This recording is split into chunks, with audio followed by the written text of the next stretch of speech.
guys, welcome to Clockwork, down to Noodles for another breakdown of Spice and Wolf episode 14, the 2024 remake. Welcome back, my friends. I'm so glad that we are not interrupted by the break in the season. I was actually thinking there'd be at least a week break before the next episode, so I did release something yesterday by accident. I am so sorry. I completely forgot that this one just rolls on through, and I was like, yeah, they'll give us a break. 14 will come out maybe in a week. No, it came out and I saw it this morning and I was just like, oh, I messed up horrifically. That's a bad idea. But I am doing the video now, so you can't blame me for too much. It is, of course, the new episode of the new season, so we've got a new ED and OP to talk about. I've got some thoughts and theories on those as well, so make sure you stay tuned. Make sure you guys are subscribed. Go check out the coffee accounts, all that you can. Go check out all the multimedia stuff. There's a lot going on, basically. There might be a little bit of a delay on the new laptop because I have been scammed. It's beautiful. I've had a nightmare day, guys, so you'll have to forgive me. I was going to get this out sooner, but I've been jumping over boundaries. That is called Amazon, trying to get through to a human being and contacting a police form because my beautiful laptop that is supposed to be here for the new recordings is gone. I got a bag of soil. Does anyone want any soil? It's very expensive soil, apparently. But let's just get straight on to it. We have got a new town coming our way. Nice new lighting. The new lighting on this scene was very, very nice. We had a bit of a setting of a sun coming in. I did kind of get a vibe of the season starting to change a little bit. And I think later on, there is a hint that we are about to change seasons as well. So really like that and really appreciation. Loving the fact that Hollow's tail has become a blanket. I also would do that. And I always feel blessed when the cat sleeps on my feet because it's always so warm. Or when she moves off my bed and I put my foot into that space and it's so warm, I would also do this 100%.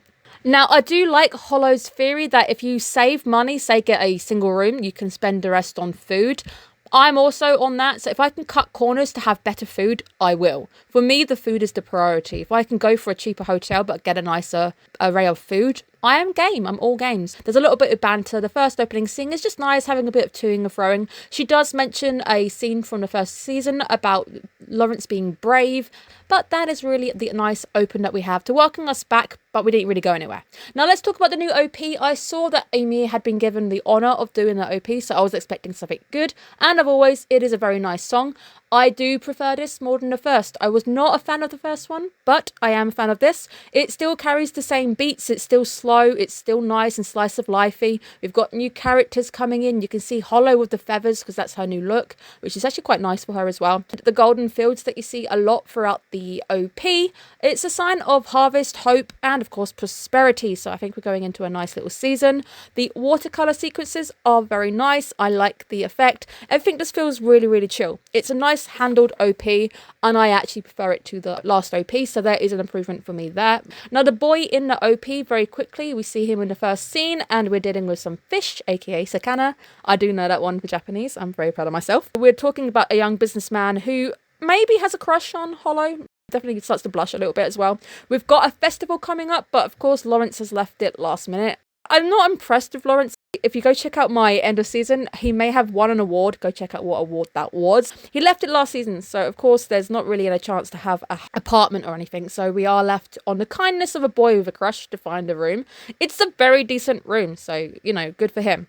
Now, he does state that he is orthodox, and as we've been saying, a lot of the ongoing themes and beats of the show are religion. The idea of how different people's religions can affect different things and how we've got this move away from tradition because Hollow represents your tradition, your paganism, harvest gods and everything. And we're of course moving into ideas of capitalism, the religious aspects. So different religious aspects this time round. We can't be shouting the word God everywhere, which is probably a lot better, I think. At least things can't go too wrong this time round.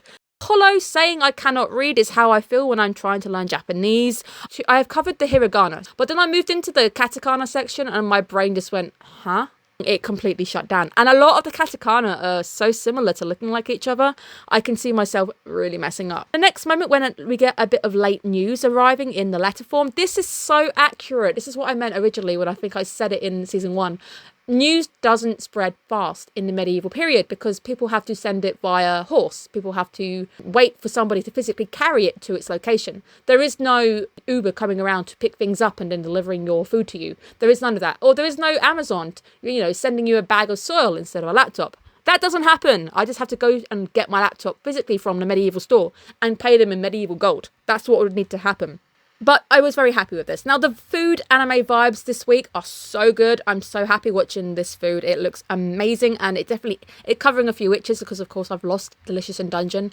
Rest in peace. I love you so much. Hurry up and get back on my screen right now. Really, really nice. I do like the world building because we've got a lot of regional specials. This time we're dealing with a lot of fish, which is nice because Hollow, I said, was like, I can't imagine what things they're going to make with fish. Probably because she doesn't really have much fish in the north. She probably lives off of the land and eats a lot more meat-based things. I'm also surprised that Hollow can get drunk. For some reason, I thought deities would be immune to that kind of thing. So she wakes up and has a hangover. Wasn't expecting her to be able to be affected by stuff like that. It is a nice little moment where you have her going, I can't get drunk.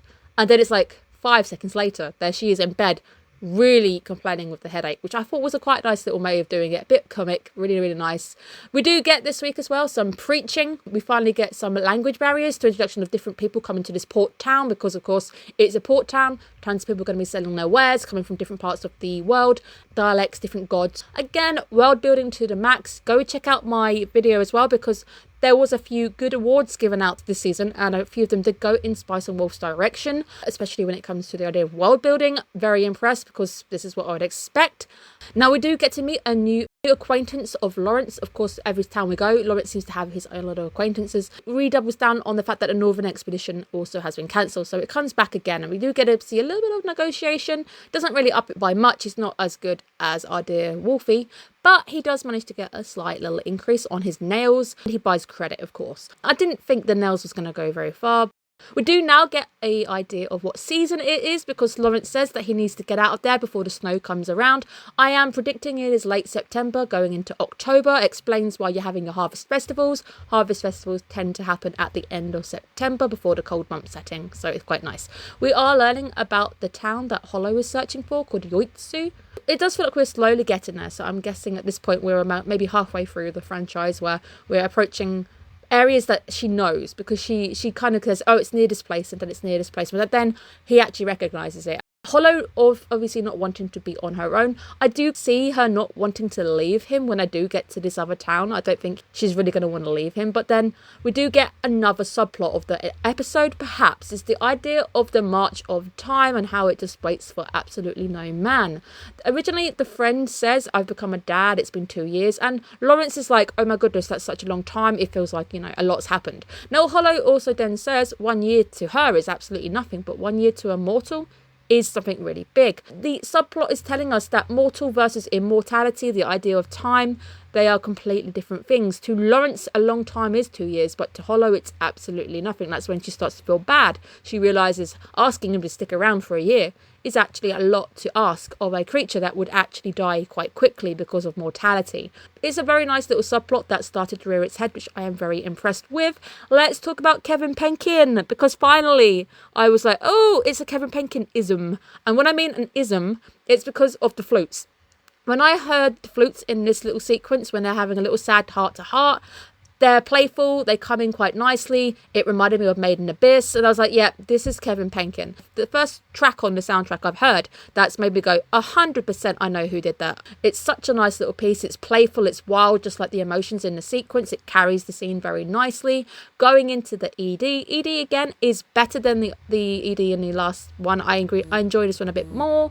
It's joyful, it's slow paced, it's again in the medieval painting style, so it doesn't look like it's changed very much, so it continues the same themes, the similarity, which is nice. The gold you see in opening number 1 is also in the ED, so the theme this time is gold. Gold is everywhere. Hollow is looking at the gold out the window, whilst the wolf is looking at her, which is really, really nice. A lot of introspection going on. I just think the ED is just nice. It really does continue the playful nature. It's very playful, a lot more upbeat as well, which I really, really enjoy. Absolutely mad kudos for them to choose some new EPs, EDs. I like songs like that. That's something I like to look at. I think the first episode kicks off great. Very excited to see where we're going to go. I'm also excited to see different religions coming into this and see what new challenges we're going to face and what happens when we start going north. What is going to happen at the end? Is she going to walk off? Because we've obviously seen a kid teased, which is very much what I'm saying is like their kid. Something has got to happen, and that's got to be somewhere. So maybe she's telling the story at Yoitsu. Very excited to see where we go, guys. Thank you so much for tuning back in. Continue to tune in as I now hunt the saga of trying to get a laptop, or the laptop sent to me, because Amazon are not budging, and at the moment I don't have the money to get a laptop. The saga continues. Wish me luck. Have a great day, guys. Bye bye.